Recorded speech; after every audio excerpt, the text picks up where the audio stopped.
नमस्कार दोस्तों, राधे राधे। कैसे हैं आप सभी? उम्मीद करती हूँ कि आप अपने घर परिवार में एकदम खुश होंगे, मस्त होंगे, स्वस्थ होंगे। तो भी सुबह का टाइम था, सुबह के 9:30 बज चुके थे। नाश्ता पानी करने के बाद मैं लग गई थी अपने घर के काम में।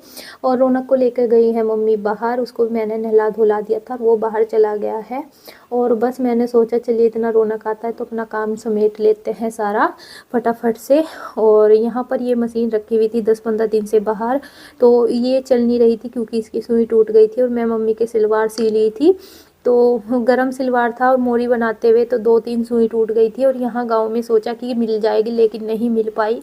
तो फिर मैंने सुई वाले की इंतज़ार भी करी, जैसा गांव में सही करने के लिए आते हैं मशीन को, तो वे भी नहीं आए इस टाइम पे। तो फिर मैंने सोचा कि इस पर धूल मिट्टी चढ़ दी है बाहर और इसके पुर्जे भी जाम हो जाएंगे।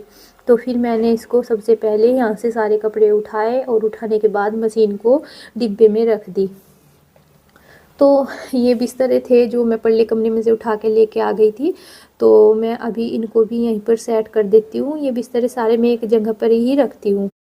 तो उधर से कमरे में से तो उठा के मैं लेके आ गई थी और फिर मैंने इनकी तह बनाकर यहाँ पर इनको रख दिया था। इन पर क्या होता है कि मैं यहाँ पर एक साइड में रख देती हूँ, इधर उधर उठाने नहीं पड़ते हैं। तो इस रूम में मम्मी भी लेटती है, तो मम्मी की भी रिजाई रखी हुई थी, तो वो भी मैंने उठाकर यहीं पर रख दी, यानी कि तीनों रिजाई उठाकर मैंने एक दूसरे के ऊपर रख दी है। और देखिए, आज इस ब्लॉग में आप सभी के साथ घर के रूटीन के साथ साथ मैं कुछ टिप्स और ट्रिक्स भी शेयर करने वाली हूँ, जो कि घर में मैं इस्तेमाल करती हूँ। तो आप ब्लॉग पर एंड तक के बने रहिएगा। तो अगर पसंद आए तो प्लीज़ कमेंट में बताना ज़रूर आप सभी। और चैनल पे नए आए हो तो चैनल को सब्सक्राइब कर दीजिए, वीडियो को लाइक और शेयर कर दीजिए।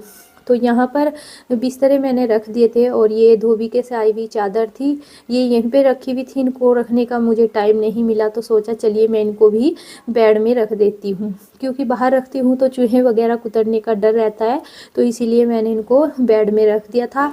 और मेरा ये रहता है कि जिस कमरे की मेरी साफ़ सफाई हो जाती है तो उस कमरे में मैं साथ के साथ झाड़ू लगाना शुरू कर देती हूँ। इससे मुझे क्या लगता है कि काम आसान लगता है। और ठंड भी बहुत ज़्यादा हो रही है, ठंड में काम करने को मन नहीं करता, लेकिन फिर क्या होता है कि घर में ऐसा भी गंदा भी नहीं रख सकते हैं। और मम्मी तो बोल रही थी कि चल पोछा रहने देना, क्योंकि कोहरा बहुत ज़्यादा आया हुआ था। और मम्मी ने फिर मम्मी बाहर को गई तो मैंने फिर अपना झाड़ू लगाकर दमादम पोछा भी लगाना शुरू कर दिया था। तो इस रूम की साफ़ सफाई करने के बाद मैं जाऊंगी अपने वाले रूम में, क्योंकि उस रूम की भी अभी तक के मैंने साफ़ सफाई नहीं की है। तो इस कमरे में मैंने झाड़ू लगा दी थी और अभी मैं आई हूँ अपने वाले रूम में। तो यहाँ पर ये तकिए हैं और कुछ तकिए ऐसे हो रहे हैं कि जिनके बच्चे से निकल जाते हैं एक तरफ को, तो इनकी चैन वगैरह मैं सही करती रहती हूँ। रौनक मेरा बार बार इस चैन को खोलकर और इनको ढीला कर देता है। तो यहाँ पर इनको मैंने सही कर लिए हैं और अब मैं बेड का कंबल ये दोबारा से झाड़ के बिछा देती हूँ, क्योंकि रात में मूंगफली वगैरह खाते हैं तो उसके बहुत सारे तुनके पड़े रहते हैं। तो यहाँ पर कंबल वगैरह मैंने बिछा दिया था। उसके बाद मैं लगाने लगी थी झाड़ू। वैसे तो सुबह की झाड़ू मम्मी लगा देती है, लेकिन दोबारा से तो पोछे वाली झाड़ू जो लगाते हैं तो उसकी तो बात ही कुछ अलग होती है, क्योंकि उसमें फिर पोछा लगाते हुए इतना कुबाड़ा नहीं निकलता है, अच्छे से पोछा लग जाता है।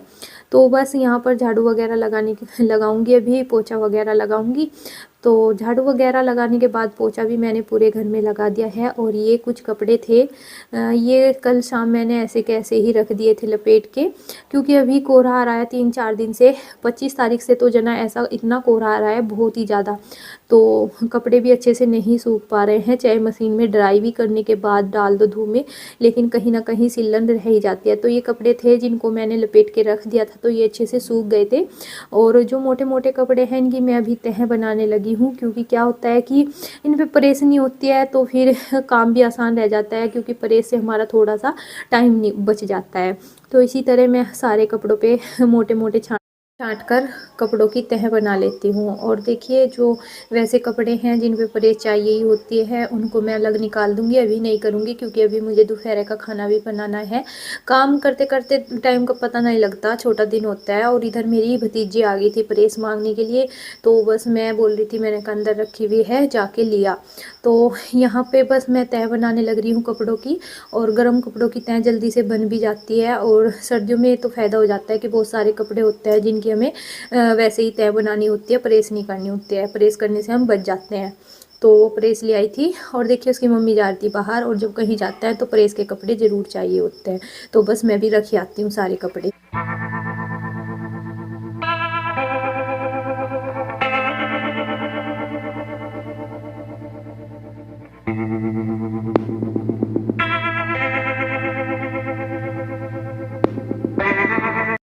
तो अभी खाने का टाइम हो गया था दोपहर का, तो मैं सेकने लगी थी रोटी। और देखिए जब मैं रोटी बनाती हूँ और मेरी रोटी जल जाती है तवे पे पड़ी पड़ी, तो मैं कौन सा ट्रिक अपनाकर उसको फिर सही करती हूँ। तो यहाँ पर मेरी रोटी जल गई थी और जलने के बाद मैंने यहाँ पर जो जली हुई रोटियों के निशान रह जाते हैं उसके ऊपर गरम गरम तवे पर ही नमक छिड़क लिया था 1 चम्मच, और इसको अच्छे से चिमटे से हिला दिया था। और फिर मैंने तार कर दोबारा से रोटी बनानी शुरू कर दी थी।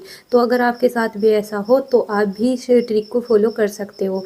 इसके बाद क्या होता है कि रोटी भी फूल फूली आती है और जो रोटी के जले के निशान रह जाते हैं वो गायब हो जाते हैं। नंबर 2 क्या होता है कि जब भी मैं अपना साफ़ सफाई करती हूँ तो इंडक्शन पे बहुत सी चीज़ें उबल जाती हैं और निशान छोड़ जाते हैं। तो यहाँ पर मैं सबसे पहले बेकिंग पाउडर थोड़ा सा और एक कटोरी में मैंने नींबू का रस लिया है, उससे मैं सारे को अच्छे से मल दूँगी। जो इसमें जमी हुई चिपकन सी रह जाती है वो अच्छे से उतर जाती है। तो देखिए बिल्कुल ऐसा हो गया नया नकोर। तो इस तरह अगर आप भी करें तो आपका भी काम आसान हो सकता है। तो मैं तो इसी तरह इस ट्रिक को अपनाकर अपने काम को आसान करती हूँ। और यहाँ पर एकदम से ये अच्छे से चमक गया है। तो अभी सर्दियाँ बहुत ज़्यादा चल रही है और सर्दियों में क्या होता है, जो कुकर की ढक्कन होता है उसकी रबड़ बहुत ज़्यादा टाइट हो जाती है। अगर हम उसको साफ़ ना करें तो उसमें कचरा जम जाता है, वो जो कि अच्छा नहीं लगता है। और इसीलिए यहाँ पर मैं इस ट्रिक को अपनाती हूँ। इसको उतार कर मैं गर्म पानी में, तेज़ पकते हुए पानी में डाल देती हूँ, और सीटी भी उतार कर मैं गर्म पानी में डाल देती हूँ, क्योंकि सीटी में भी बहुत सारा कचरा फंस जाता है जो ब्रूश से साफ़ नहीं होता है। और गर्म पानी में डाल लेती हूँ आधी चम्मच बेकिंग पाउडर। तो यहाँ पर 10-15 मिनट मैंने गैस पे पानी में छोड़ दिया था पकने के लिए, और यहाँ पर देखिए सीटी भी साफ़ हो गई है और जो ये रबड़ थी बिल्कुल नरम हो गई है। तो इस तरह आप भी इस ट्रिक को अपना सकते हैं। तो यहाँ पर अभी मैंने ले लिया है एक कटोरी में सरसों का तेल, जिससे मैं करने वाली हूँ अपने गेटों को साफ़। तो हफ्ते में इस तरह मैं करती रहती हूँ, क्योंकि होता क्या है कि जब भी हम धोते या पोछा वगैरह लगाते हैं तो गेट पे बहुत सारे निशान या छींटे जिसको हम बोलते हैं वो पड़ जाते हैं, जो कि अच्छे नहीं लगते। तो देखिए यहाँ पर हफ्ते में इस काम को मैं ज़रूर करती हूँ, और इससे करने से मेरा घर भी सुंदर रहता है और मेरे लकड़ी का सामान भी अच्छा लगता है। तो यहाँ पर मैंने अभी तेल ले लिया था और कॉटन ले ली थी, तो मैंने इसे पूरे गेट पे अच्छे से साफ़ करना शुरू कर दिया था। अभी क्या है कि हम अगर पानी से भी धोए तो अच्छे से साफ़ नहीं होता है, तो इसीलिए मैं तेल का इस्तेमाल करती हूँ। आप कोई सा भी तेल इस्तेमाल कर सकते हैं। और सरसों का तेल शुद्ध होता है एकदम से, घर का ही निकला हुआ तेल था। तो यहाँ पर तेल से क्या होता है कि दीमक वगैरह भी नहीं लगती है, जल्दी से गेट गलते भी नहीं हैं और अच्छे से चमक के साफ़ भी हो जाते हैं। तो बस मैं अभी इसी को साफ़ करने में लगी हूँ, कोना कोना एकदम निखर जाता है। तो देखिए एकदम क्लीन हो गया है, जो निशान गेट पे थे वो सारे गायब हो गए हैं और बिल्कुल पहले से भी बहुत ज़्यादा सुंदर लग रहा है। तो आप भी इस ट्रिक को ज़रूर अपना कर देखिए। तो यहाँ पर ये है बेड बेड यानी कि दीवान है, तो इस पे ये अजीब से ही निशान नज़र आने लगे थे मुझे। तो मैंने यहाँ पर भी कटोरी में तेल लिया हुआ था और अपना इस पे भी इसी तरह सरसों के तेल से पालिश करने लगी थी। इससे क्या होता है, छोटे छोटे काम अगर हम करते रहते हैं तो हमारा घर सुंदर लगता है और हमें ज़्यादा साफ़ सफाई भी करनी नहीं पड़ती। अगर हम टाइम रहते इन चीज़ों पर ध्यान दे लें तो हम अपना चीज़ को ख़राब होने से बचा सकते हैं। तो बस यहाँ पर ये अच्छे से मैं इसको पालिश करने लगी थी, और अचानक से ही इस पे इतने ज़्यादा निशान पड़ गए थे। और फिर मैंने सोचा चलिए मैं इसको यहाँ पर पालिश सी कर देती हूँ तेल से, और ये सारे निशान हट जाएंगे। तो बस मैंने यहाँ पर यही काम करना शुरू कर दिया था, और मैं इस काम को करती रहती हूँ और मुझे काम करना ज़्यादा भारी नहीं लगता है। और आपको मेरा अगर ये ट्रिक भी पसंद आए तो प्लीज़ मुझे कमेंट में बताना ज़रूर। तो अभी मैंने आधे बेड पे पालिश कर दी थी तेल से, और आधे पे रह रही थी। तो मैंने यहाँ पर सूती कपड़ा लिया और सूती कपड़े से अच्छे से साफ़ करने लगी हूँ। और क्योंकि जो क्या होता है, जो एक्स्ट्रा तेल होता है वो कपड़े में निकल जाता है और उससे हमारा और भी ज़्यादा चमक आ जाती है। तो यहाँ पे मैंने आगे भी ऐसे ही किया, तो सारे पे करके मैंने एक दोबारे से सूती कपड़े को सारे में अच्छे से साफ़ कर दिया है। और इससे अगर हम इस तरह करते रहते हैं तो हमारा सामान ख़राब नहीं होता है और लंबे समय तक के चलता है, ना ही इसमें कीड़ा वगैरह लगता है और ना ही दीमक लगती है, और सामान में भी चमक मारती है।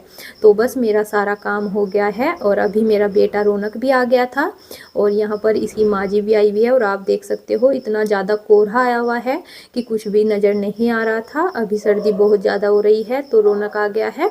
तो जी चलिए आज के इस ब्लॉग का यहीं एंड कर देते हैं। और अगर आपको मेरे टिप्स और ट्रिक पसंद आए हों तो इसके लिए भी मुझे कमेंट करना। तो चलिए फिर आप सभी को मिलते हैं एक नए और ऐसे ही ब्लॉग के साथ। तब तक के लिए आप सभी अपने घर परिवार में मिलजुल कर रहें, खुश रहें, स्वस्थ रहें, हंसते रहें।